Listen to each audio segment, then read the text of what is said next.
जळगाव जिल्ह्यामध्ये काल रात्री वादळी वाऱ्यासह पाऊस झाला आणि या वादळी वाऱ्यामुळे जामनेर असेल, रावेर असेल अशा जळगाव जिल्ह्यातल्या वेगवेगळ्या तालुक्यामध्ये मोठ्या प्रमाणावर नुकसान झालं आहे। आपण आता जामनेर तालुक्यातला कापूसवाडी या गावामध्ये आहोत। आपण जर या ठिकाणी बघितलं तर जामनेर तालुक्याच्या या गावांमध्ये रात्री मोठ्या प्रमाणावर वादळी वाऱ्यासह पाऊस झाला आणि यामुळे या ठिकाणी जी उभी केळीची बाग आहे ती पूर्णपणे आडवी पडलेली आहे। आपण जर बघितलं तर या ठिकाणी केळीचे घड लागलेले आहे, हातातोंडाशी घास आहे, हा शेतकऱ्याचा या ठिकाणी हिरावला गेलेला आहे आणि त्यामुळे आता या अवकाळी पावसामुळे शेतकरी पुन्हा जळगाव जिल्ह्यातल्या संकटात सापडलेला आहे।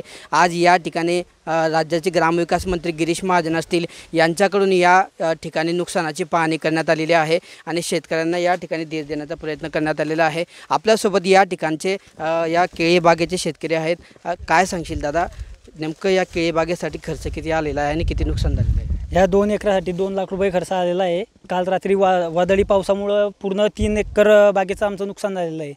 तरी काल रात्री आमची गाडी येणार होती, तरी आता पूर्ण भाग पडलेला आहे, त्यामुळे गाडी व्यापारी येत नाही आहेत, फार प्रमाणात नुकसान झालेलं आहे।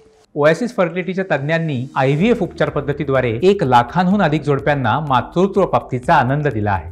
मोफत अपॉइंटमेंट बुक करण्यासाठी आजच संपर्क साधा। किती उत्पन्न मिळालं असतं? उत्पन्न तरी 5 ते 6 लाखाचं उत्पन्नाची आम्हाला अपेक्षा होती, पण आता त्यामुळे 50,000 1 लाख रुपये सुद्धा मिळत नाही आहे। आता नेमकं खर्च किती झाला त्याला लागवड करायला? म्हणजे पूर्ण खर्च एका एकराला 1 लाख रुपये लागलेला आहे, 3 एकराला 3 लाख लागले आहे। तेवढा खर्च निघाला का? नाही निघणार, तेवढा खर्च नाही निघू शकत। आता काय मंत्र्यांकडे काय मागणी केली? मंत्र्यांकडे अशी मागणी केली की त्यांना आम्हाला काहीतरी मदत करावी अशी आम्ही अपेक्षा करतो। तर हे होते आपल्यासोबत या ठिकाणचे शेतकरी की त्यांनी सांगितलं आहे की जवळपास 4 ते 5 लाखांचं उत्पन्न या ठिकाणी येणार होतं। व्यापाऱ्याला सांगितला गेला होता, माल तोडणीला आलेला होता, मात्र रात्री अवकाळी पावसाने घात केला आणि या संपूर्ण जे उत्पन्नावर आहे त्या शेतकऱ्याच्या या ठिकाणी अवकाळी पावसाने पाणी फिरलेलं आहे। त्यामुळे किमान नुकसान किंवा लागवडीचा जो खर्च आहे तो तरी निघेल अशी अपेक्षा व्यक्त करताना शेतकऱ्यांनी सांगितलं आहे की मदत तरी मिळावे, नुकसानाची योग्य ती भरपाई मिळावे अशीच मागणी या ठिकाणी या शेतकऱ्यांनी केली आहे।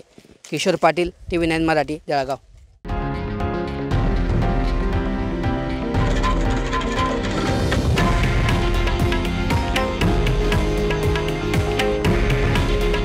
हे आहे देशातील नंबर 1 न्यूज नेटवर्क आणि आपण पाहत आहात TV9 मराठी।